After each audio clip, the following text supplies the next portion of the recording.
Bonjour à tous, merci de votre fidélité, bienvenue au nouveau. Si vous êtes là, c'est que WordPress fait partie de votre quotidien. Vous êtes à l'écoute de WOW, WordPress en Air numéro 13. Mais aujourd'hui, nous allons dépasser les frontières de notre cher CMS pour aller plus largement sur le web et plus précisément sur la qualité web. Que vous développiez du e-commerce, que vous soyez freelance, agence ou tout simplement propriétaire d'un blog, nous allons, j'en suis certain, vous convaincre de considérer très sérieusement l'impact de la mise en place des bonnes pratiques qualité pour vos clients, publics et visiteurs. C'est quoi la qualité web ? C'est ce qu'on va découvrir. C'est ce que va nous présenter Elie Lohim, notre invité, le fondateur de la société Opquest et initiateur du référentiel des règles de qualité. Bien entendu, on commencera comme d'habitude par quelques news WordPress. Alors, je ne sais pas s'il existe déjà un référentiel de qualité pour les podcasts, mais en tout cas, nous, on va faire de notre mieux pour que vous puissiez passer un agréable moment et en apprenant plein de choses. Wow, numéro 13, c'est parti.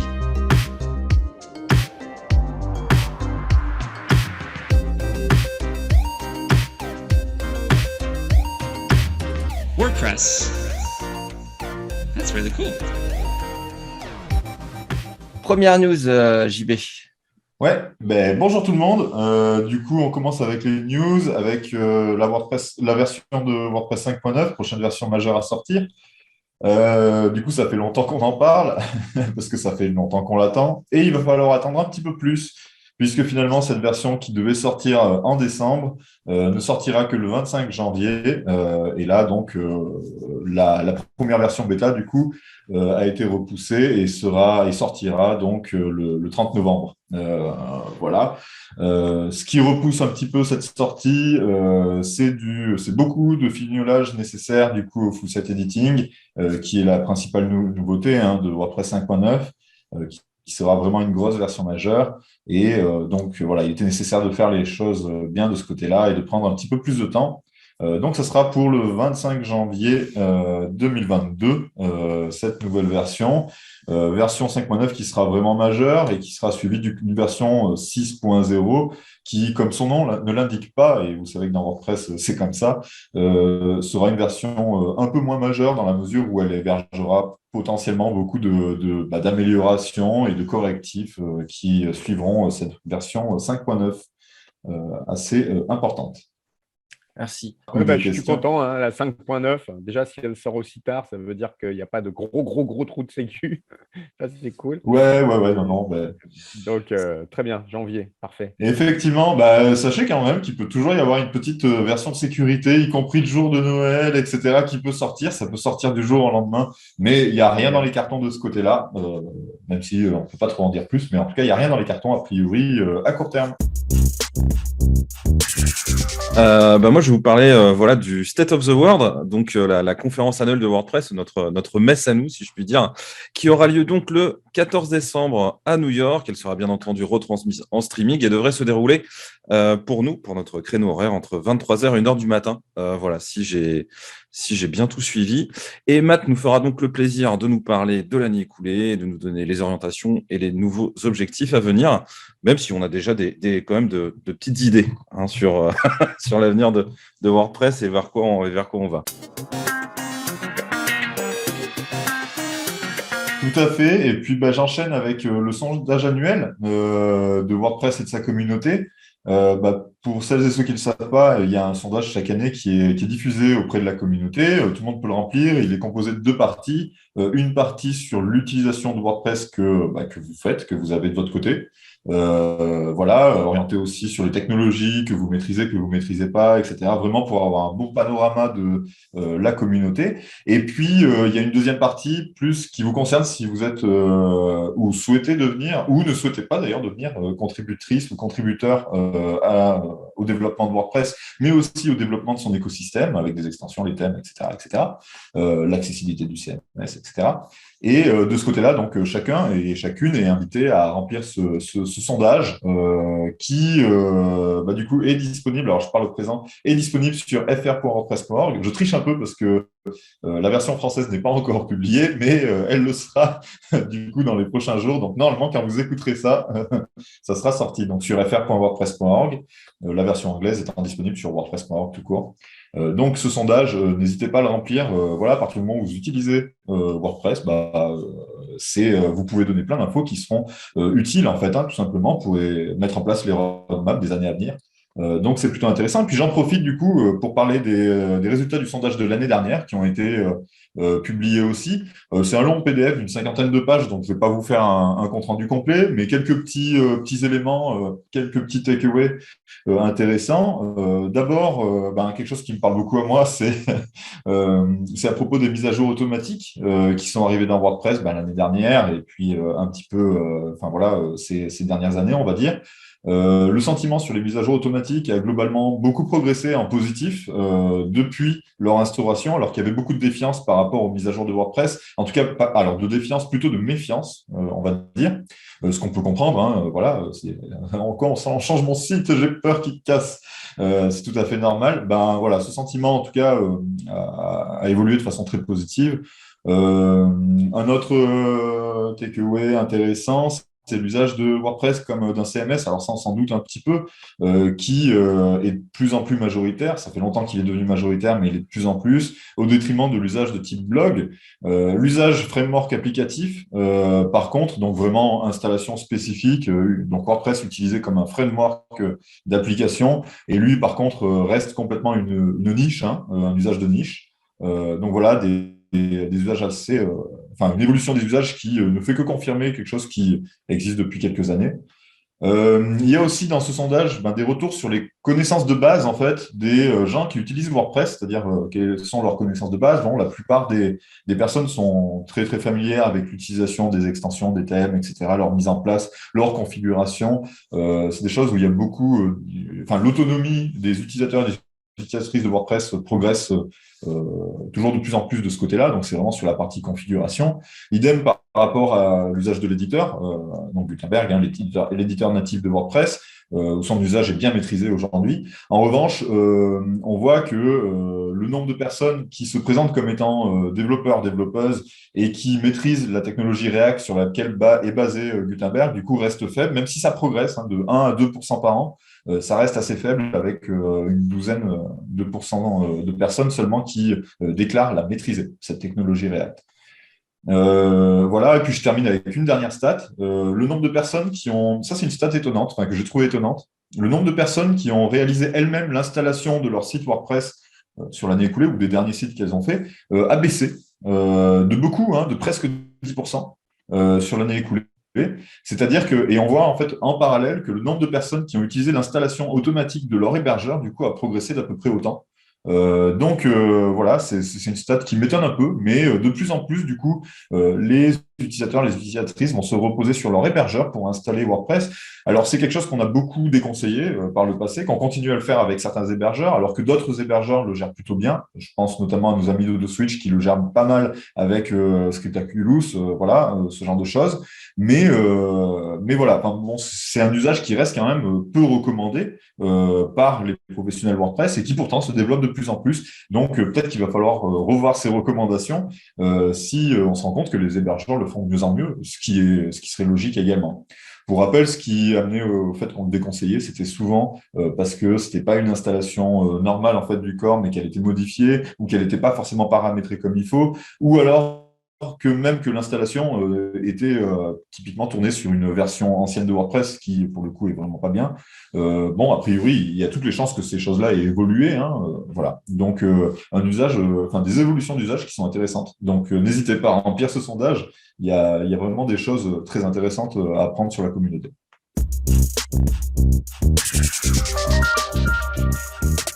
Oui, on va passer à notre invité du jour, Élie. Bonjour Élie. Salut.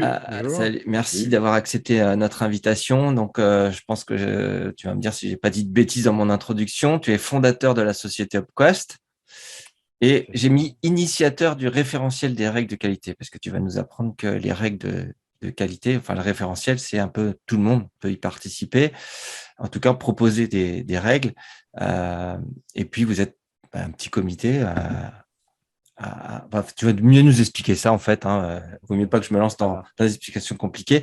Est-ce que tu peux te présenter qui tu es, ce que tu fais aujourd'hui et comment est venue cette idée d'Upquest et de référentiel? Oui, alors moi je m'appelle Elie Sloim, comme tu as dit. Je viens d'un secteur qui est la chimie. Mon point de départ, j'ai une maîtrise de chimie, licence maîtrise de chimie, et j'ai fait une spécialisation. De ce temps-là, ça s'appelait un DESS, mais c'est l'équivalent d'un master, qui s'appelle technique de contrôle et assurance qualité. J'ai travaillé là-dedans, donc c'était très orienté sur l'assurance qualité en laboratoire. Donc, est un secteur industriel. Alors, en laboratoire, on retrouve l'assurance qualité à différents niveaux par rapport au traitement des échantillons, par rapport à la sécurité, par rapport à la gestion des stocks, par rapport à la traçabilité, par rapport au calcul d'incertitude de mesure sur ce qui sort d'un laboratoire d'analyse. Mais l'assurance qualité est aussi elle est très, très, très présente dans toute l'industrie, avec notamment les normes ISO 9000 et tous les faisceaux de normes qui existent dans des secteurs comme l'aéronautique, toute l'industrie en fait pratique l'assurance qualité. C'est aussi le cas du jeu vidéo, par exemple. Voilà. Donc moi, j'étais programmé pour travailler dans la chimie. J'ai fait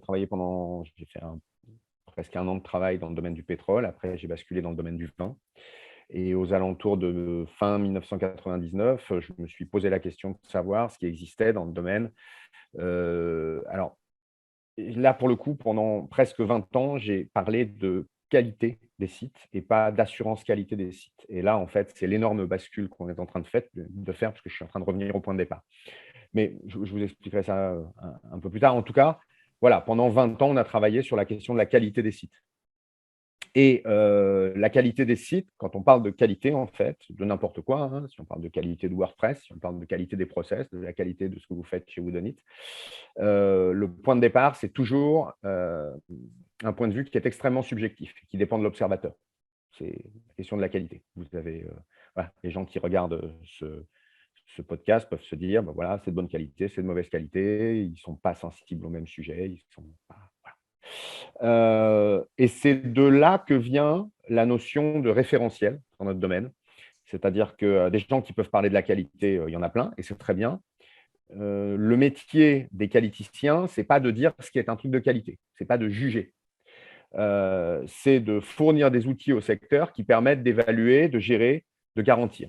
Donc, c'est pour ça qu'on s'est tout de suite lancé dans la recherche de référentiels qualité, mais en réalité, il faudrait systématiquement parler de référentiel assurance qualité, parce que la qualité, on n'y arrivera pas. Hein, voilà, on ne sait pas, c'est subjectif, c'est facilement confondu avec la question d'excellence.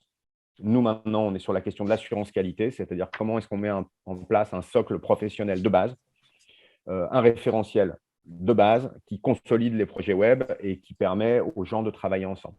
Voilà où on en est au niveau conceptuel. Donc, cette petite différence entre qualité et assurance qualité et la présence de référentiel, elle est importante parce que finalement, moi, je viens de passer 20 ans dans le secteur et en fait, je viens de faire une boucle complète en partant de mon métier qui était l'assurance qualité, en travaillant très longtemps sur la qualité au sens large et puis maintenant en revenant à comment est-ce qu'on va rattacher tout ça à la QA, en fait, qui est un secteur réel qui est présent un peu partout. Il y a eu une question, du coup, c'est peut-être un peu tôt pour les questions, mais je me lance quand même. Tu parles d'assurance qualité, mais est-ce que c'est pas lié aussi à une maturité du secteur? Parce que c'est peut-être quelque chose qui n'existait pas dans le secteur, dans l'industrie web il y a quelques années, il y a 20 ans, c'est sûr, mais même il y a 10 ans, et qui aujourd'hui est arrivé avec le développement de process plus matures. Eh ben, c'est exactement ça. En fait, alors c'est rigolo parce que notre échange commence presque par le plus haut niveau de là où on en est nous. Ouais, d'accord. Grosso modo, à partir de 2018, c'est-à-dire avec l'arrivée du RGPD, j'avais fait une présentation pour une intervention au laptop auprès de gens qui travaillaient dans le domaine de l'UX et je leur ai dit, voilà, là, avec cette année 2018 et l'arrivée du RGPD, ce qu'on voit émerger, c'est quelques sujets qui sont des sources de risques majeurs pour le secteur. Donc, j'en ai traité 4, j'en ai identifié 4. La partie donc RGPD vie privée, respect des données personnelles, la partie accessibilité aux personnes handicapées, la partie sécurité et la partie éco-conception. Sur ces 4 points-là, en fait, on a des sources de risques majeurs pour le web où progressivement, en fait, quand on fait un site web, avec toutes ces années, toutes les emmerdes qu'on a eues, pardon pour le mot, ou les ennuis qu'on a eus, on s'est rendu compte que finalement, c'était une activité industrielle comme une autre, avec des besoins de processus industriels et des besoins d'assurance qualité. Pendant longtemps, je me suis dit, oui, mais c'est un secteur informatique. Donc, dans l'informatique, on fait de la QA, on fait des tests unitaires, des tests fonctionnels. Mais finalement, c'est normal. C'est un secteur qui innove à mort, qui évolue à toute vitesse. Et on me disait, oui, mais c'est bon, quoi, l'assurance qualité, c'est pas ça. Donc, j'osais même pas trop parler d'assurance qualité, je parlais de qualité, pour pas faire peur. Et puis, avec cette émergence de risque, en fait, mon sujet, c'est que d'un seul coup, j'arrive sur un secteur qui se rapproche beaucoup plus d'autres secteurs industriels, comme l'aéronautique, comme l'automobile. Je parlais de la partie informatique. On a un exemple de secteur informatique où toute la partie QA est ultra développée, c'est le jeu vidéo. Pourquoi? Parce qu'ils ont eu des ennuis monstrueux, ils ont eu des accidents industriels monstrueux. Et dans le web, on est des industriels, mais on n'a pas encore complètement payé le prix de ce qui va avec l'industrie, à savoir toute une partie assurance qualité, sécurité, environnement, des trucs qui sont ultra balisés, parce que moi, j'ai étudié ça, ça va faire vieux con, mais j'ai étudié ça en 1990 et des poussières. Donc, c'est un domaine qui existe déjà, qui n'est pas encore déployé sur le web. Et clairement, en 2021, pour moi, c'est presque un coming out, c'est-à-dire que je dis, OK, voilà, moi, il y a un métier, là, il y a 20 ans, je le faisais dans la chimie. Là, j'ai parlé de référentiel, j'ai parlé d'améliorer les sites, j'ai parlé de s'occuper des personnes handicapées, j'ai parlé du X, mais là, maintenant, on va parler de vos process et de la façon dont des référentiels, des checklists peuvent vous aider à mieux travailler et à faire de la culture commune. Voilà. Donc, en gros, on n'aura pas la prétention, nous d'ailleurs, mais je pense qu'on reviendra dans le détail un peu à ce qu'on fait avec Opquast, mais on n'aura pas, nous, la prétention avec Opquast de traiter toute l'assurance qualité web du secteur web, qui est juste un monument. Il y a plein de choses, plein de secteurs, plein de trucs à faire. Il y a plein d'acteurs qui sont présents et plein de domaines à traiter.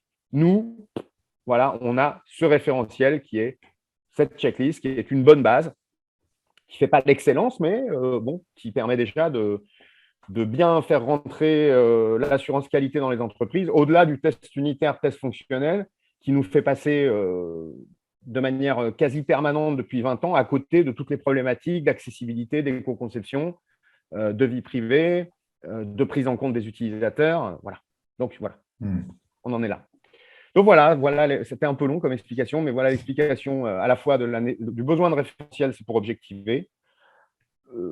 Par rapport à ton introduction, effectivement, maintenant, moi, à chaque fois que quelqu'un me parle de qualité web, je le reprends et je dis, OK, on passe sur l'assurance qualité web.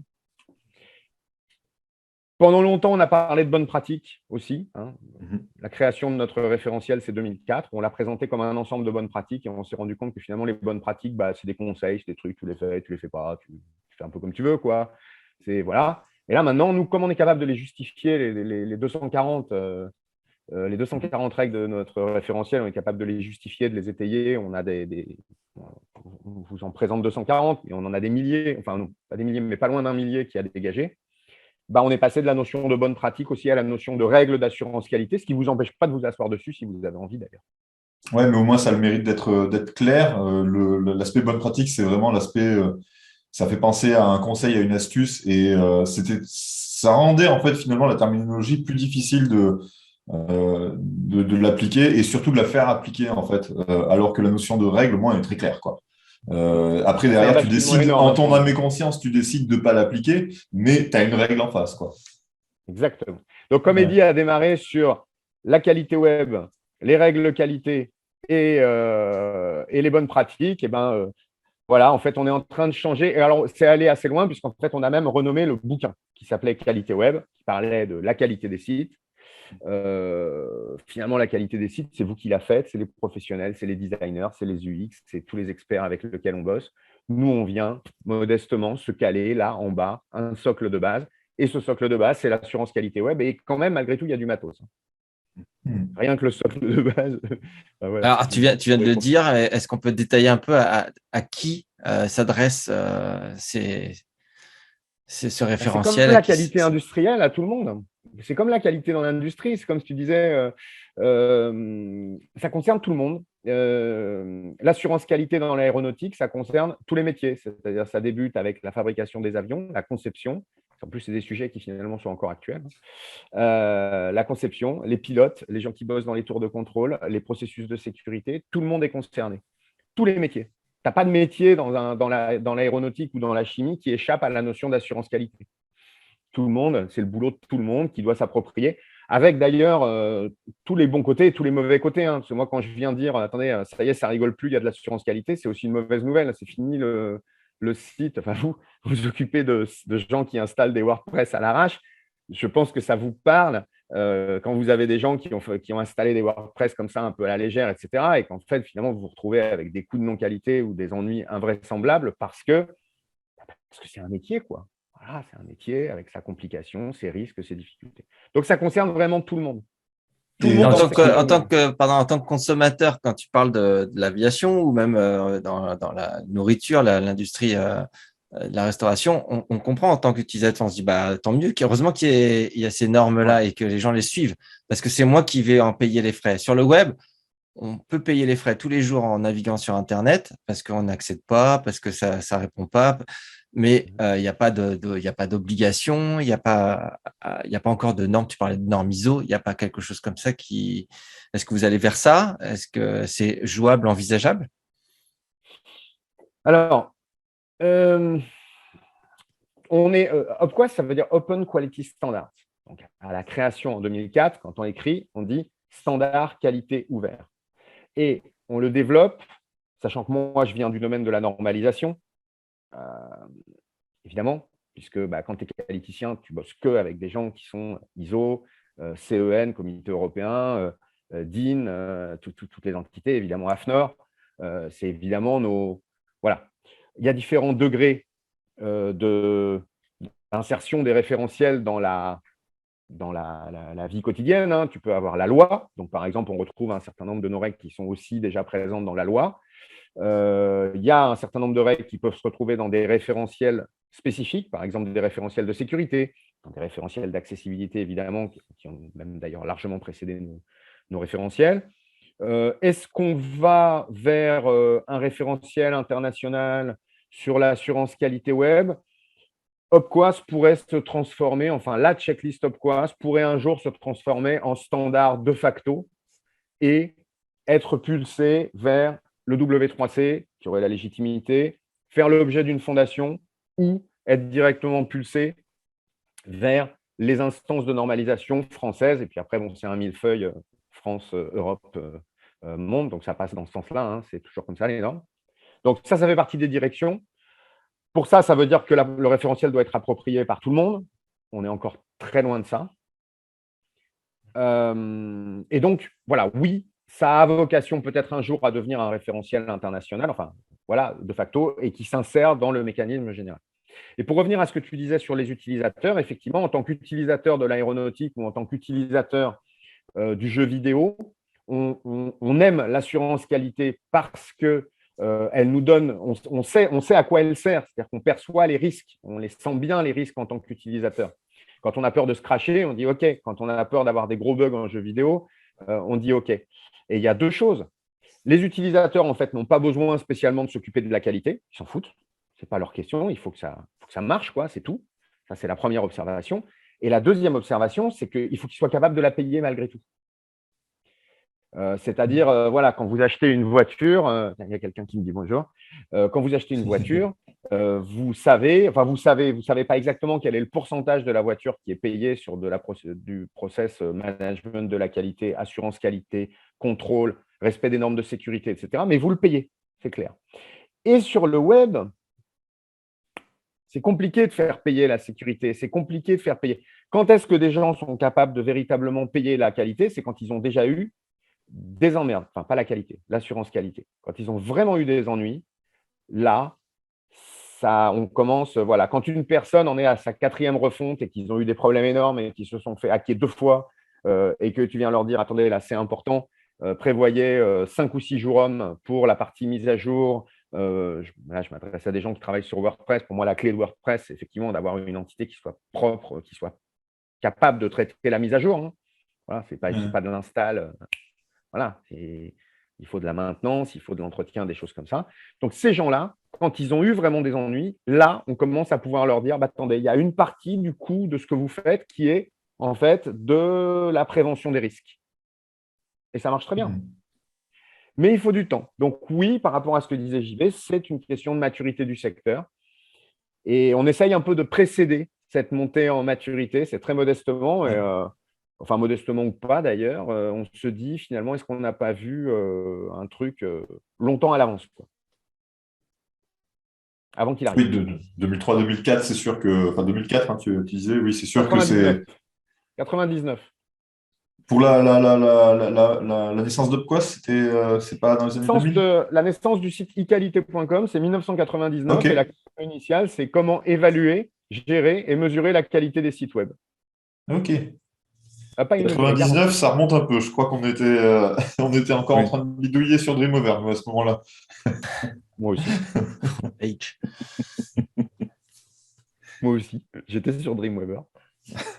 On y est tous passés, hein. Je crois que voilà, c'est un peu ça. Je prends un peu la parole. Du coup, Élie, tu parlais de référentiel, justement, et moi, c'était une question, c'est comment vous établissez un peu ce référentiel, avec qui, comment vous trouvez peut-être les bonnes questions et surtout les bonnes réponses, ou, enfin voilà, comment ça se passe justement? Si tu peux nous le dire. Alors, pour bien expliquer ce qui s'est passé, il faut revenir un peu en arrière. En fait, le point de départ, c'est essayer de construire un référentiel sur lequel on peut s'appuyer pour objectiver la question de la qualité. On commence aux alentours de 2000. Je commence à chercher s'il existe des référentiels. Il n'y en a pas. Il y a des gens qui parlent, là, je suis en train de perdre mon casque. Il y a des gens qui parlent d'ergonomie, comme Jacob Nielsen. Il y a des gens qui parlent, pas mal de gens qui parlent de qualité des sites.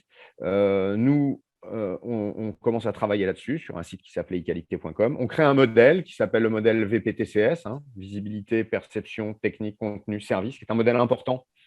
Important pour nous, mais important maintenant. Là, on se rend compte qu'il est important.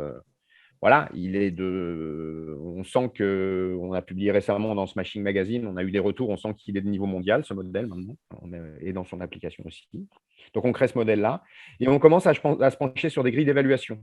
Parce qu'il n'y avait pas de référentiel, mais il y avait des grilles d'évaluation de sites dans des secteurs où les gens avaient déjà identifié les risques.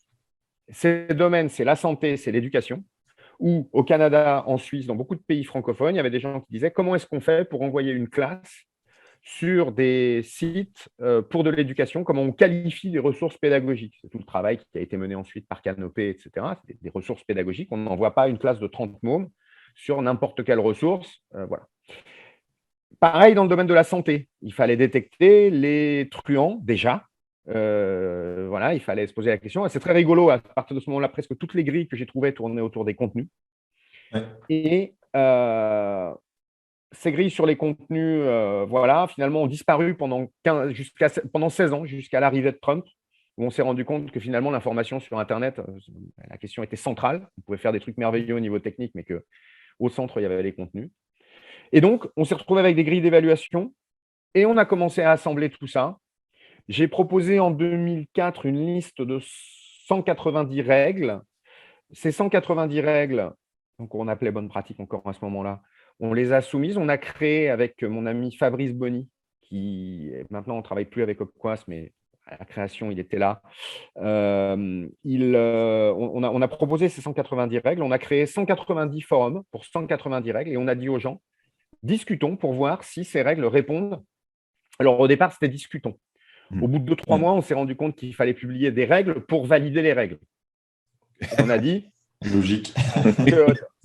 Autre avancée, Paul Houston, qui est anglais, avec lequel j'ai travaillé là, pendant l'écriture je travaille avec lui depuis 2 ans, et puis il me dit, en fait, ce que vous avez fait, c'est ce qu'on appelle un sanity check, c'est-à-dire un test de validation des règles.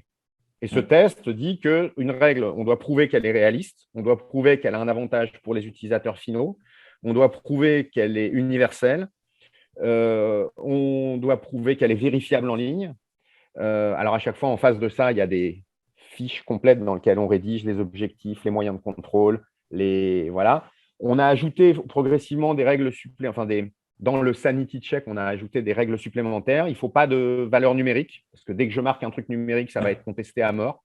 Si je dis une page doit faire moins de 2 mégas, bon ben, tu as des types qui arrivent qui disent pourquoi pas un 5, pourquoi pas 8, pourquoi pas 2, etc. Donc nous, en fait, on n'a rien sur la taille des pages. Ça, c'est un autre positionnement très original d'Upquest, même au niveau mondial. c'est qu'en fait, on fait du consensus à minima. C'est-à-dire que s'il y a des trucs sur lesquels on ne peut pas se mettre d'accord, eh ben, on ne dit rien. Ouais. Voilà. Et puis, on ne reprend pas les lois nationales. C'est-à-dire qu'on a certaines de nos règles dont on sait qu'elles peuvent être présentes dans une loi nationale, mais pour nous, ça ne change rien. Il faut que ça soit universel, il faut que ça soit valable partout. Donc, ce qui fait qu'une règle est validée, c'est toutes ces règles-là. On a commencé à les discuter. On a fait 4 ateliers sur 20 ans ou presque. Donc, on a fait 2004, 2010, 2015, 2020, avec une ouverture complète, hein, c'est en ligne. Les gens peuvent venir. On n'a pas décidé pour l'instant de travailler en living standard. Ça veut dire qu'on est sur des itérations de 4-5 ans. Pourquoi ? Parce que les gens aient le temps de se stabiliser. Là, le pari, c'est sur les dernières règles de 2020, c'est qu'elles tiennent 5 ans. Pour l'instant, on en a 240. Le livre sort dans 2 jours et j'en retire pas une. J'ai 240 règles que je suis capable de défendre devant n'importe quel professionnel du monde entier. Et je ne lui défends pas pour lui dire « elle est bien ». Je lui dis « voilà, ça sert à ça, ça se vérifie comme ça. Et voilà comment on le fait. Ouais. Et voilà pourquoi c'est intéressant. Et voilà pour qui. Donc, voilà, d'habitude, je déteste qu'on me contredise, donc je peux pouvoir affirmer 240 trucs sans que personne puisse me dire le contraire. J'adore ça. Et du coup, à préciser quand même, parce que tu parles de règles universelles, ça ne veut pas dire qu'elles sont toujours applicables, que tout est applicable à tous les sites, puisqu'il y a des règles qui concernent par exemple le e-commerce qui sont tout simplement pas applicables. Par contre, à partir du moment où on vend quelque chose en ligne, dans ce cas-là, elles doivent être appliquées et la règle est valide et non réfutable. Enfin, voilà. Même pas. Eh bien, même pas. Ça a été une des grandes avancées. On avance sur des micro-avancées, nous, chaque année. Et en fait, en 2017-2018, on s'est dit, vous faites pas. Oui, Si je veux dire, dans tous les cas, la règle est appliquée, du coup, devient légitime, en tout cas, plutôt. Elle mérite qu'on prenne une décision. Voilà, ouais, d'accord. Elle mérite qu'on dise, là, je fais mais... parce que j'ai les moyens, parce que j'ai le temps, parce que c'est prioritaire. Ouais. À aucun moment, par exemple, on doit se retrouver dans des situations où on décide de ne pas faire quelque chose parce que si on le faisait, il faudrait le faire comme ça. Il y a des fois, il y a des gens qui bossent à l'arrache. Ils bossent à l'arrache parce qu'ils aiment bien bosser à l'arrache. Il y a des gens qui veulent faire de l'innovation. Il y a des gens qui travaillent avec des budgets ultra limités sur des sites. Il y a des sites d'associations sportives. Il y a des mairies de 300 habitants et des mairies de millions d'habitants. On ne va pas du tout parler de la même chose. Il y a des gens qui travaillent avec un site. Il y a des gens qui travaillent avec des parcs de 1500 sites. Il est complètement absurde, et c'est ce que je reproche d'ailleurs à un certain nombre de référentiels, qui soient traités en mode, voilà, que tu sois un acteur minuscule ou un acteur totalement énorme, je vais te mettre la même règle et tu l'appliques bêtement. Ça ne marche pas. Ça marche pas. Donc l'idée, c'est plus de donner aux gens une prise de conscience que leurs décisions ont potentiellement des conséquences, et là, eh bien, on va prendre des décisions. Donc, prendre des décisions, et effectivement, des fois, en fait, je prends souvent des analogies. Des fois, vous traversez dans les clous, et des fois, vous traversez à côté des clous. Quand vous traversez à côté des clous, moi, je ne suis pas là pour vous dire c'est très mal, il ne faut pas traverser, tout le monde doit traverser dans les clous. Bon, ça, c'est un autre travail. Moi, ce n'est pas mes affaires, je ne suis pas là pour faire respecter des lois. En revanche, je vous dis, si vous traversez en dehors des clous, regardez à droite et à gauche. Si vous traversez dans les clous en dehors, de toute façon, regardez à droite et à gauche. Faites de la prévention. L'idée, c'est de dire effectivement, il faut avoir conscience, au moins ne serait-ce qu'avoir conscience des coûts de non-qualité dans la mesure où on ne s'ancre pas dans ces règles, quoi. Et c'est ce que permet d'apporter justement. Coût financier, coût humain, coût écologique. Parce qu'on parle de coûts de non-qualité, effectivement, il y a des trucs, ça ne va rien te coûter, mais tu vas juste laisser quelqu'un à la porte. Oui. Ou des fois, ça va te coûter directement parce que ça va te rapporter un abandon de panier ou ce genre de choses. Si tu es sur du e-commerce, alors nous, on en fait très peu du e-commerce, mais c'est vrai que là, on voit tout de suite l'intérêt de respecter un certain nombre j'allais dire de bonnes pratiques, de règles de qualité web. Ouais. Ah oui, attention, hein, tu vois, je déclenche le truc électrique. Oui, alors, pendant 15 ans, on la tête à tout le monde, là. Tu disais que c'était des bonnes pratiques. Donc... En ce moment, quoi. Dès que j'ai quelqu'un qui dit qualité web, non, arrête. Et dès que c'est une bonne pratique, non. On fera attention dans l'article. Non, mais même moi, je rigole parce que même moi, je me gourre. Donc, effectivement. Mais je sens que si on veut pousser ça au niveau mondial, il faut qu'on fasse ça. Et justement, du coup, bah, la question suivante, c'est par rapport au développement d'UpQuest à l'international. Moi, je suis UpQuest depuis longtemps, longtemps, mais j'ai l'impression que ça s'accélère justement. Ben voilà, aller un petit peu. Enfin, il y a beaucoup plus de contenu anglophone. Enfin, en gros, tout le contenu même est devenu anglophone quasiment. Je sais que Paul Houston, du coup, travaille beaucoup sur l'international. Il y a eu cet article sur Smashing Magazine qui est clairement une référence. Bon, et en termes de diffusion, Ouais, c'est énorme. Il y a une vraie volonté de ce côté-là, à ce que je vois. De votre côté, vous avez, c'est-à-dire parce qu'on n'a pas parlé encore de la certification, il faut qu'on en parle absolument. On va y venir. Ouais, mais du coup, de ce côté-là, j'ai l'impression que vous avez mis les bouchées doubles ces dernières années. Il y a, enfin, il y a une vraie volonté de développement international, quoi. Oui, alors effectivement, on sent que ce qu'on fait sur ce sujet de l'assurance qualité web, bah, on est au moins au niveau des idées, on est dans les leaders mondiaux, clairement. C'est-à-dire que peu de gens ont avancé autant. J'ai vu à travers l'article de Smashing Magazine, mais aussi à travers des conférences que j'ai fait à San Diego, au Québec, à Maurice, etc., que quand on débarque, en fait, même aux États-Unis, où tu te dis, bah, quand même, ils sont tous super avancés sur ces questions, etc., puis tu leur présentes cette vision transversale et cette checklist de base, et en fait, tu te rends compte qu'il n'y a pas de socle pour les professionnels du web au niveau mondial. Donc, ça, voilà, j'en viens à la certification, parce que finalement, ce qu'on a décidé, nous, c'est on a choisi aux alentours de 2015 de lâcher toute la question de l'audit et de l'évaluation. Donc, on a revendu nos activités liées à l'audit et à l'évaluation de sites et à la production d'outils pour se concentrer exclusivement sur l'acculturation en amont. Et de dire, tôt ou tard, quand on va faire du web et qu'on est un professionnel du web, si on veut se comprendre, se parler, travailler bien, s'intégrer rapidement dans les équipes web, etc., il n'y a pas 50 solutions. Il faudra de toute façon avoir un socle de base. Il existe dans plein de secteurs, il existe dans la médecine, il existe ailleurs. On a cette opportunité, donc oui, on va y aller au niveau mondial. Voilà, clairement. Donc on a commencé. C'est long, c'est pas facile parce qu'on arrive de nulle part. Alors c'est vrai que l'article de Smashing a un peu dit au secteur, regardez, on est là. Surtout qu'il a été présenté comme un article. J'ai jamais autant souffert pour écrire un article, hein, mais parce que ça a été assez long, assez difficile. Et puis en fait, l'air de rien, c'était dire voilà mon voyage. Là, je présenté, c'est assez personnel. Et c'est un voyage de 20 ans en partant de l'assurance qualité dans un laboratoire de vin, d'analyse de vin, pour arriver là maintenant à la création presque de cette discipline dans le domaine du web. Donc voilà. Et donc oui, on y va. Alors on a levé des fonds fin 2019, début 2020, qui n'étaient pas spécialement destinés à l'internationalisation, mais ça fait partie des choses qu'on fait. On va sortir la version espagnole dans quelques temps. On a ce qui est difficile dans ce secteur, pour l'instant, peut-être parce qu'on n'a pas les ressources marketing ou qu'on n'a pas encore qu'on n'est pas encore complètement au bout de nos idées, c'est que les gens qui s'intéressent à ça et qui sont des convaincus et qui passent la certification adorent. Ils disent c'est vital, c'est super intéressant. Donc, on a notre communauté qui grandit progressivement.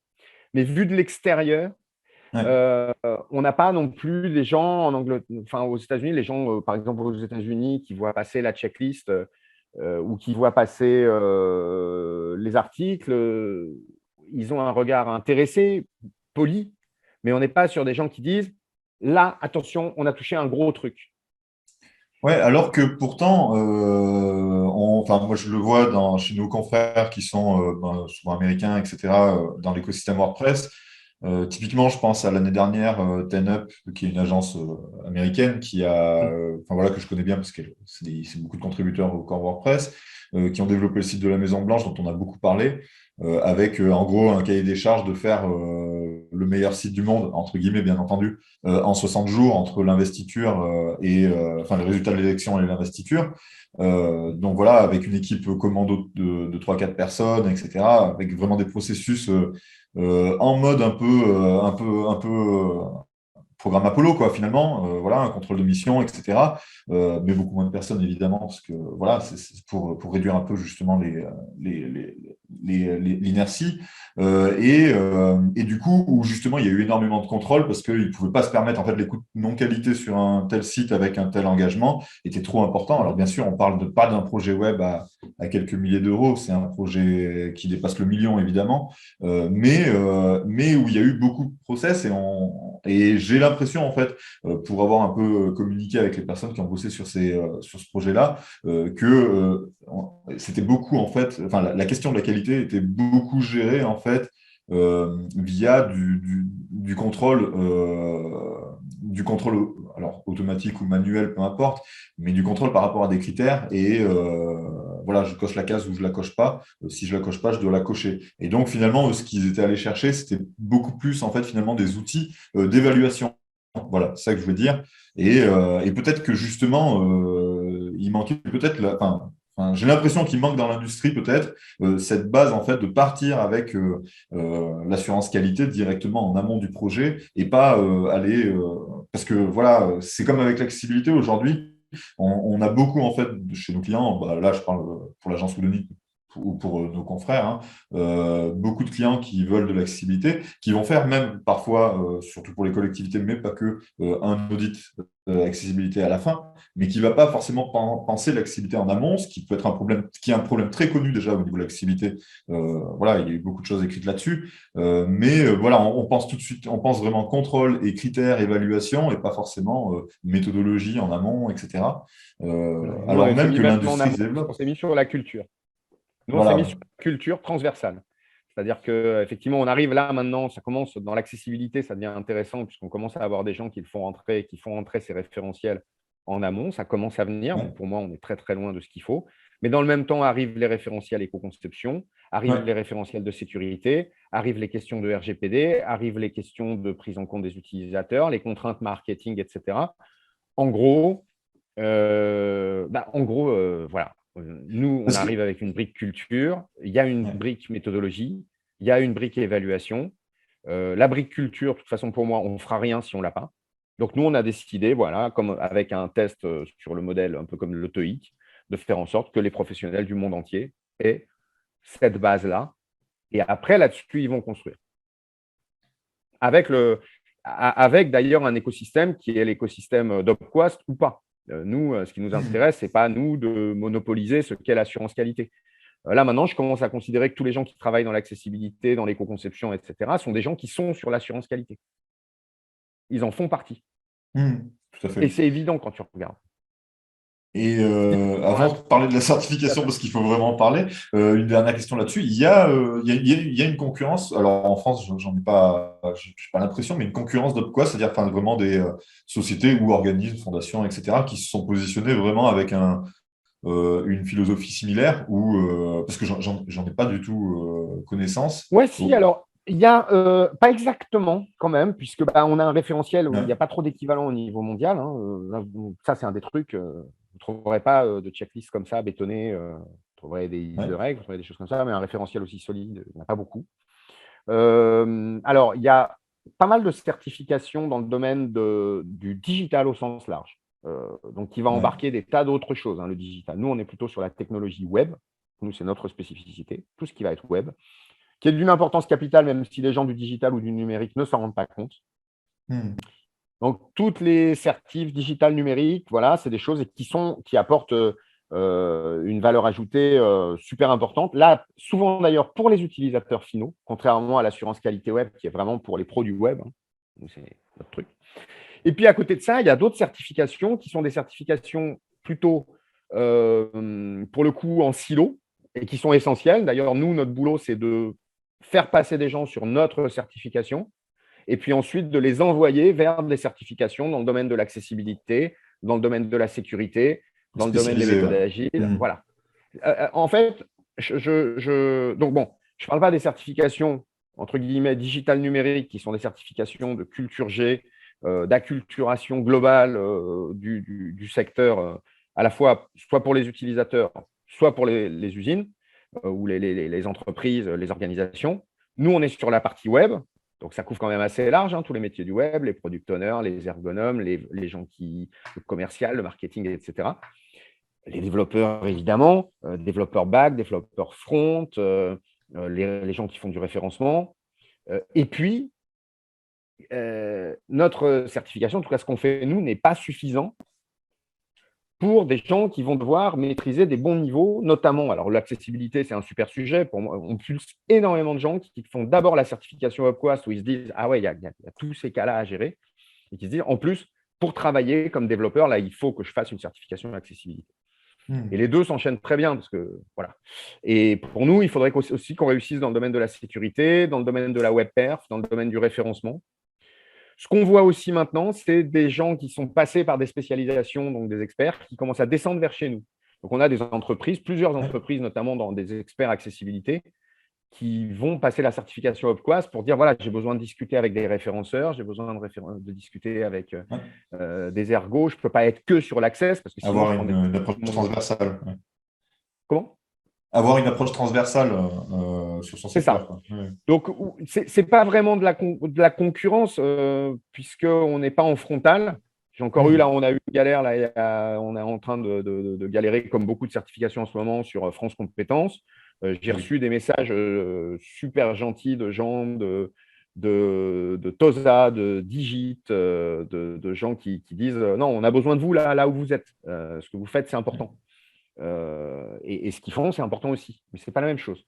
Et pareil, moi, j'ai besoin des gens qui font de l'assertif en sécurité, en accessibilité. Et il ne faut pas voir le marché comme un truc fermé avec des concurrents qui se tirent la bourre. Et il faut arriver à organiser des flux de circulation entre ces compétences, ces formations, ces certifications. Voilà. Alors, parlons-en de la certification, du coup, en rentrant dans le sujet. On vachement. Oui, alors aujourd'hui, n'importe qui peut tenter de passer cette certification. C'est en ligne. Combien de temps il faut prévoir? Formation en ligne, avec un guide de certification qui fait à peu près 200 pages, avec des vidéos en français, en anglais ou en espagnol, avec des quiz, avec des examens blancs. À la fin, les gens passent un score. Alors, pour avoir la certification, de toute façon, vous avez un score à la fin. Ça se trouve, c'est comme le TOEIC. Si vous faites 150 points, je vous déconseille de le marquer sur votre CV. C'est sur 1000, hein, on précise. C'est sur 1000, oui, effectivement. C'est un score sur 1000. Donc, par exemple, pour un contributeur web, un journaliste, 600-700 points, c'est bien.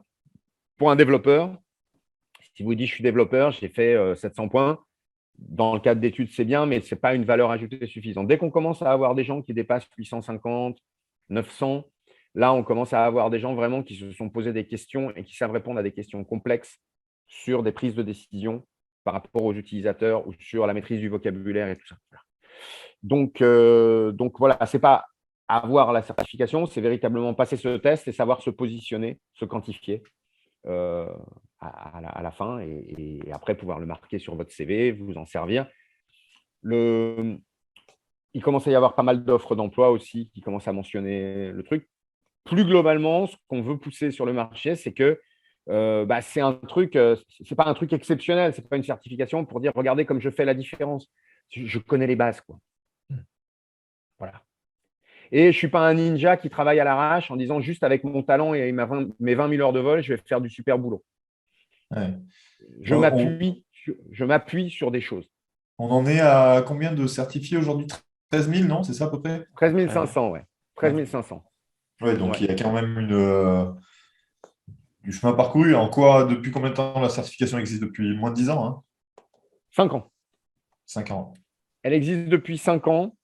Là, il y a une date importante, là, parce que le 2 décembre, là, c'est-à-dire dans 2 jours, il y a l'arrivée de ça. Là. On l'affichera, oui.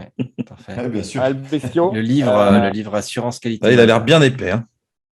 Ouais, c'est un il y a de quoi bête. faire. On a essayé de le réduire et en fait, quand tu veux mettre que l'essentiel, et malgré tout, il a fallu. Il a augmenté, non? Et donc, voilà. Il a pris du poids par rapport au premier, la version que j'ai, elle a l'air moins épaisse quand même. Ouais, comme moi, pareil. L'ancienne. C'est comme ça. Et ouais. Donc, on le répète, n'importe qui peut passer cette certification. C'est déjà une façon d'apprendre, de se poser des Vous questions. l'avez Surtout. passé là. Il y a des gens, Euh, il y a déjà des retours chez oui, WordPress. on Chez peut dire, WordPress, Jean-Baptiste a fait c'est un fini, la excellent WordPress. score. Bon, moi, je C'était suis la à deuxième fois que je la faisais, donc je connaissais déjà, même si ça a un peu changé depuis. Mais... Ouais, alors Jean-Baptiste, il a une particularité. Il a vraiment un truc Ah, unique. Il a un truc unique, c'est qu'en fait, on a des ID dans la base, et en fait, lui, il porte l'ID 1. waouh. Bravo. Il porte l'ID J'étais pas le 1. premier à passer la certification, en fait, pour de vrai, parce que je me rappelle qu'il y avait eu une sorte de bêta ouverture et Nicolas Ouais, mais Hoffman, le évidemment, premier par à exemple, être, l'avait passé avant. tu as été le premier À la passer en ligne. à l'acheter, à je sais plus, mais enfin voilà, dans Ouais. la base de données, ID numéro 1. Number one. Ouais, Ouais, moi, je sympa. suis en cours. Là. Je suis sur les examens blancs. Ça se passe bien pour l'instant. Tu apprends des Euh, choses. oui, voilà, c'est ce que j'allais dire. C'est qu'on apprend des choses, on apprend à se poser les bonnes questions, surtout à se mettre à la place de l'utilisateur et de plus réfléchir en termes de règles, justement, mais de réfléchir en termes de logique et de ce qui est plus intuitif finalement. Faut faire. Enfin, moi, je sais pas. Moi, avec mon expérience, j'ai tendance à faire confiance à mon instinct, à mon intuition, Il faut en faire disant, gaffe. mais ouais, qu'est-ce qui est le mieux pour l'utilisateur derrière, quoi. Alors, il y a des fois, c'est très intuitif. Alors, ça, c'est un ennemi parce que souvent, on a les gens, ouais, c'est du bon sens. Ouais, c'est du bon sens jusqu'à ce que, hypothèse A, ça a l'air d'être du bon sens et en fait, ça ne l'est pas. Hypothèse 2, ce qui peut arriver sur 240 règles, on n'est pas intelligent pour voir le bon sens. Hmm. Donc, moi, il y a le bon Oui. sens dans le domaine de la sécurité ou du dev, des fois, ça ne suffit pas, quoi. Il me faut des billes, quoi. Il faut des trucs pour décider. Donc, oui, c'est une des questions qui se posent. Alors ça, c'est très connu dans le domaine de l'assurance qualité, hein. C'est du bon sens, c'est du bon sens, c'est du bon sens. Ouais, ok, bon, c'est un métier. On est un peu les relous, tu vois, moi, je suis un peu le mec qui vient donner des petites claques derrière la nuque, dire, c'est un métier. Et vous allez voir, ça va faire du bien au secteur. Voilà. Quand vous pourrez dire à quelqu'un qui dit, ouais, c'est mon gendre qui s'occupe de mon site web, vous pourrez leur dire, ouais. Jean-Baptiste, je crois que tu avais des petites questions bonus. Ouais, alors, donc, bah, oui, c'est vraiment histoire de finir pour avoir ton avis peut-être plus personnel, parce que ton avis de professionnel, je le connais, et encore, sur une réflexion que je me faisais de mon côté. C'est de temps en temps, alors pas tout le temps parce que je suis quand même bah, voilà, pris par les projets, je bosse sur WordPress, c'est du sérieux, il y a du contrôle de mission de partout, du QA de partout. Chez Whodunit, on a quand même des projets qui sont plutôt sérieux aussi, on essaye de vendre du sérieux, du professionnalisme. Et puis de temps en temps, bah, parfois, je ne peux pas m'empêcher, je suis sûr que Eddie et Simon ressentent ça de temps en temps aussi, et puis peut-être toi, Eddie aussi, de ressentir une petite nostalgie d'un web un peu plus sauvage, un peu plus aussi conquête de l'Ouest, du début des années 2000, voire de fin 90, et aussi du Far West. Et le Far West, ça rigole pas, hein, handicapé, pas handicapé, on tire à vue. Hein, voilà. Mais cet aspect un peu liberté, un web moins professionnel aussi, peut-être moins normé, peut-être plus fun et artistique. Que penses-tu de ces accès de nostalgie? Est-ce qu'il faut les tuer dans l'œuf avant qu'ils arrivent ou Non, est-ce non, qu'ils non, ont non, encore non, leur c'est super. place? Non, non, ils ont encore leur place. Alors moi, j'ai une vision sur ce sujet. Alors d'abord, je pense que on a gagné énormément de complexité et on a introduit énormément de complexité. Je viens du site Open Web, du moment où on pouvait dire, voilà, CSS, c'est pour la présentation, JS, c'est pour les interactions, HTML, c'est pour la sémantique, mettez les trucs dans des cases, faites des choses simples. Il n'y avait pas encore de framework, c'était super, c'était sympa, on pouvait travailler, on pouvait faire des choses.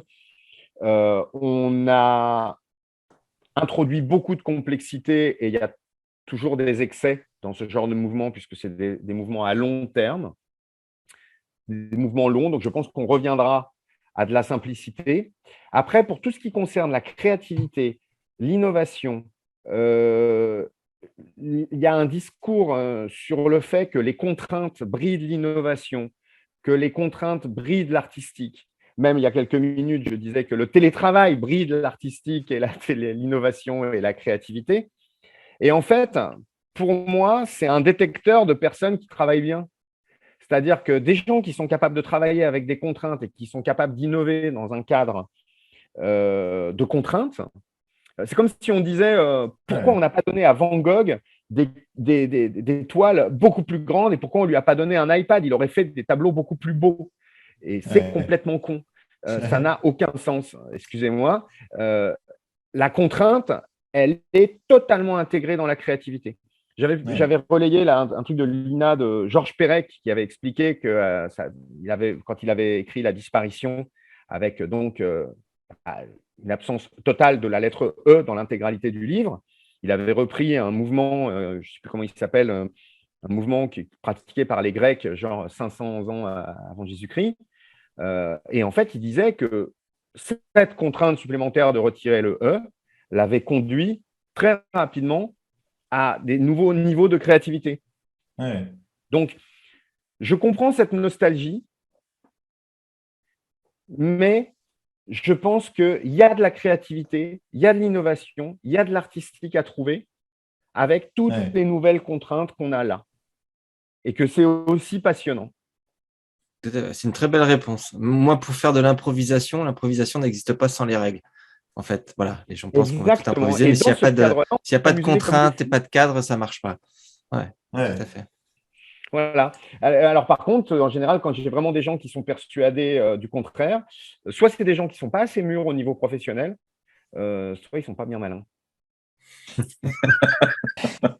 Non, mais c'est effectivement la réponse est super. En fait, je pense que avec cette nostalgie, peut-être que cette nostalgie n'a pas lieu d'être parce que finalement, effectivement, je vais pouvoir faire quelque chose de très créatif, très artistique, etc.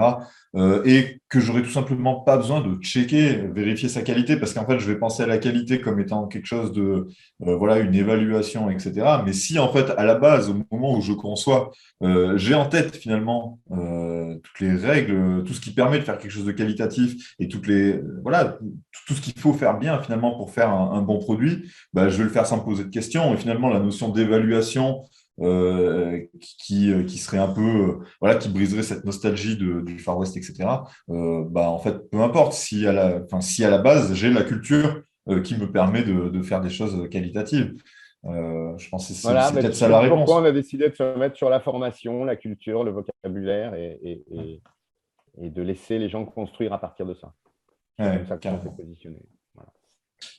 Très bien. On approche de la fin de l'émission. On rappelle donc pourquoi c'est la certification. C'est le livre qui sort, qui sera sorti quand on va diffuser ce podcast. Et du coup, moi, j'avais préparé tout à l'heure une petite question, puis tu as répondu un peu au fil de l'eau, mais parce que j'avais posé la question sur pourquoi c'était pas philanthropique enfin, il y a un côté philanthropique d'aider les gens, mais vous faisiez de l'audit, c'est ça, avant, et de l'évaluation, avant de faire de la certification. C'était ça, on va dire, le métier? On faisait de l'audit, effectivement, de l'évaluation de sites. Et la société qui a été revendue, qui s'appelle Temesis, continue d'ailleurs à en faire beaucoup. Ils font aussi beaucoup d'accompagnement sur plein de sujets. Donc, ils ont gardé j'allais dire cet ADN, mais ce positionnement très transversal côté Temesis. Et nous, de notre côté, avec Opquas, pour le coup, on est devenu entreprise à mission parce qu'on a toujours eu cette idée d'être utile. Voilà. Moi, il y a un truc, si jamais je veux me retourner là sur ce que j'ai fait sur les 20 dernières années, on me dise, ce mec-là, il a été utile, ce qu'ont fait les équipes et ce qu'ont fait les gens qui ont participé, les soutiens, ça a été utile. Donc là, cette année, on s'est transformé en entreprise à mission. Toute la partie checklist, c'est de l'ordre du bien commun, clairement. Voilà. La certification, la formation, c'est notre business model, c'est notre modèle d'affaires, c'est comme ça qu'on vit. Donc, on a besoin que des gens poussent ça dans les entreprises, on a besoin qu'on ait des équipes de 500 000 informaticiens là, qui passent la certification, ils en ont besoin, il faut y aller et ça peut… c'est capital aussi pour nous et on est aussi là non seulement pour en vivre, pour gagner de l'argent. Enfin, voilà, on a une activité commerciale. Hein, voilà. Et puis, il y a tout l'écosystème où là, l'écosystème, il est à la fois pour les deux, hein, c'est-à-dire diffuser les idées et puis que des gens s'appuient sur nous aussi pour faire du business si tant est qu'ils aient envie d'en faire. Ouais. À propos de la certification, un truc que j'aurais aimé rajouter, parce que, et je pense que ça s'applique particulièrement chez nous, mais en fait, tous nos collègues, nos confrères, consoeurs qui travaillent dans des agences, WordPress, agence web en général, enfin voilà, je pense qu'on a besoin d'entendre ça. C'est attention, n'envoyez pas que des devs ou que les gens qui sont sur le. Voilà, c'est important en fait. Envoyez vos commerciaux, tout le monde les prend pour des tanches. Ils Ouais, attendent que ça, ouais. les commerciaux. Ils Eh vont se ben, muscler, ils vont faire moins de bêtises chez les clients. Vos développeurs vont ouais. mieux le respecter aussi. Les commerciaux vont mieux respecter les développeurs. Faites venir les gens qui bossent sur l'UX, faites venir vos product owners, faites venir vos chefs de projet. Ouais. Alors, Ouais, en fait, faites c'est une grosse venir, erreur que sans j'ai vouloir vue. exagérer sur la Ouais. pub, au minimum, faites-leur bosser sur les règles qui sont publiques et idéalement, faites-leur passer l'assertif parce que ça vaut le coup, puis ça fait une bonne. Ben, c'est ça, c'est qu'en fait, moi, j'ai vu beaucoup et je sais que ça a été très, très souvent le cas. Par exemple, typiquement, quand moi, enfin, avant d'être chez Woodenit, j'étais dans une agence qui bossait pour le secteur public, pour les collectivités, qui faisait des sites de collectivités. Et bah, c'est simple, c'est OK, il faut qu'on mette pas de blanche en ayant Upquest, en ayant des formations accessibilité, etc. Ben, on va envoyer les devs chez AccessiWeb pour faire une certification ou chez Upquest, bah, passer la certification, ce que j'avais fait à l'époque d'ailleurs. Mais en fait, c'est l'erreur. Au contraire, c'est-à-dire que si on veut mettre en place ce genre de démarche et si on veut que ça fonctionne, il faut que tout le monde la passe. Et parce que sinon, en fait, tu vas toujours te retrouver avec cette espèce en fait d'opposition entre le dev, le concepteur finalement, enfin la personne qui réalise, qui va dire ouais, mais là il faut que ça soit qualitatif, etc. Mais qui ne saura pas l'expliquer au client, qui ne saura pas l'expliquer au graphiste, etc. En fait, ça marche que si c'est transversal au niveau de tous les métiers. Voilà. Il y a une deuxième condition, et je vais te poser une petite question. Tu vas voir, elle est assez désagréable, mais peut-être qu'on va s'approcher gentiment de la conclusion. Ça va, voilà. Dans toutes les entités de l'industrie, au même titre qu'il y a des directions de la communication, il y a des directions juridiques, il y a des. Voilà. Dès qu'une entité a plus de 10-15 personnes dans l'industrie qui fabriquent des portes, des volets, des tapis ou autres, il y a un responsable assurance qualité ou responsable Ouais. qualité sécurité environnement. C'est qui chez Woodenit? Au niveau qualité, bah, Non, ça, pas qualité, responsable assurance qualité. assurance Juste pour te qualité, dire que. ça va être, et c'est justement, ça va dans mon sens, c'est que de mon côté, donc, alors, je parle rapidement, très rapidement de Woodonit, J'avais on a prévenu que une. c'était une question vache, hein. Non, mais en fait, du coup, elle m'intéresse parce que ça fait 1 an qu'on travaille justement sur une charte qualité. Qualité de ce qu'on produit, hein, voilà. Et donc, on a 10 critères hein, qui, bien sûr, empruntent beaucoup à Upquest, en fait. Hein, cette charte qualité, elle n'est pas encore publique pour l'instant, elle est communiquée à nos clients, elle commence à être communiquée à nos clients, mais on va la rendre publique également, c'est l'objectif hein, final, on va dire. Et effectivement, du coup, la responsabilité de cette charte qualité, elle est de mon côté, elle est au niveau de la direction technique, ce qui n'est pas forcément d'ailleurs le plus pertinent, mais en tout cas, c'est comme ça qu'elle s'est montée. Et effectivement, en fait, cette charte qualité ne peut pas marcher si tout le monde ne la respecte pas, ou en tout cas si tout le monde ne l'a pas en tête en fait à la base. Et c'est pour ça que j'en Je parle, voulais c'est te que dire, je le vois bien en fait. ce que je voulais te dire, mais c'est encore un peu tôt, c'est que nos entités web, dans les agences, dans les entités, dans les boîtes, voilà, il va y avoir des référents assurance Ouais, qualité. bah ouais. Des gens dont c'est le métier. C'est pas parce que tout le monde communique dans une boîte que ça suffit pour faire une direction de la communication. Il Ouais, faut c'est des clair. gens qui. Voilà.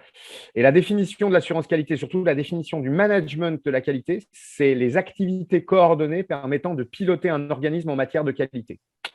Hmm. Non, mais Et je pense que c'est là qu'on va. ouais. Ils ne sont pas C'est, encore là, les managers. On ne les a pas, les managers.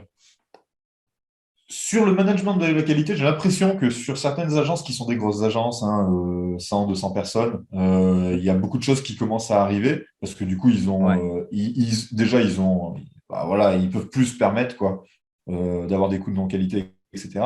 À l'international, on le voit parce qu'il y a des très gros projets. Ils travaillent sur des. Voilà, je parlais tout à l'heure du site de la Maison Blanche et de l'agence Stand-Up, mais il y a plein d'autres agences qui travaillent sur des gros éléments comme ça. Chez WordPress, on travaille pas mal avec des gens, des gros acteurs comme Google, etc., où il y a ce type de poste. Effectivement, de toute façon, on tend vers ça. Maintenant, chez nous, sur des agences de 20, 30, 40 personnes, c'est pas encore quelque chose c'est quelque chose qui est en développement. Mais dans tous les cas, oui, le management de la qualité, ça doit devenir un poste. Je suis d'accord avec ça. Ça va être le cas. Voilà, c'est un peu la direction. On n'y est pas encore, mais on va y aller. Petite info. C'était l'occasion de te titiller un peu. Ouais, non, mais ça, au contraire, moi, ça me va très bien. Petite info, on l'a pas, je crois pas qu'on l'ait dit, mais c'est une certification donc, que vous pouvez faire passer sur votre CPF. Pour l'instant, ça risque de se terminer le 31/12/2001. Donc, dépêchez-vous. Inscrivez-vous. Tu vas voir, après les montées. Logiquement, je pense qu'on va aller au renouvellement, mais c'est très, très, très compliqué en ce moment au niveau de France Compétences. Ils ont fait sauter un nombre de certifications, y compris parmi les leaders du marché. Hein. Voilà. Avec le code promo WOW, et puis ça se fait vite avant le 31 décembre. Merci encore, Elie, de nous avoir présenté ton travail, la certification, l'assurance qualité web. N'hésitez pas, on mettra les liens sur l'article. Deux petites infos du monde de WordPress. Tout d'abord, le WordCamp Europe qui approche l'année prochaine, si on n'est pas profité. Alors, c'est à Porto, c'est début juin, du 2 au 4. Et le lieu, c'est, rappelle-moi, tu sais le nom? Le Superboc Arena, qui est le sorte de Paris-Bercy. Ouais, c'est un stade, quoi. C'est un stade. Les orateurs pourront dire j'ai fait un stade. Parce que c'est une très bonne bière. Enfin, non, c'est pas une très bonne bière, c'est la bière courante. Locale, on va dire. Autre information, si c'est pas trop tard quand vous écoutez ce podcast, c'est qu'on va refaire un podcast en live le 14 décembre. Donc, je suppose que là, cet épisode vient juste de sortir, mais n'oubliez pas, alors c'est la même date que le State of the World. Nous, c'est à 17h. L'idée, c'est de faire un petit récap, de fêter Noël ensemble et faire un petit récap de l'année sur la communauté WordPress, sur ce qui s'est passé sur WordPress et répondre à vos questions. Donc, on vous a sollicité pour nous poser des questions et on laissera le micro ouvert peut-être on va réinviter tous nos invités de l'année, des gens de la communauté, des contributeurs, et on va essayer de se faire une petite fête de Noël avec du vin chaud et du lait de poule. Donc soyez présents le 14 décembre à 17h. On va largement diffuser les liens pour vous inscrire et pour y participer. Merci messieurs, merci Elie, merci Simon et merci Jean-Baptiste. Merci à vous. Voilà, Merci. Et à la prochaine. Ciao. Ciao. Ciao.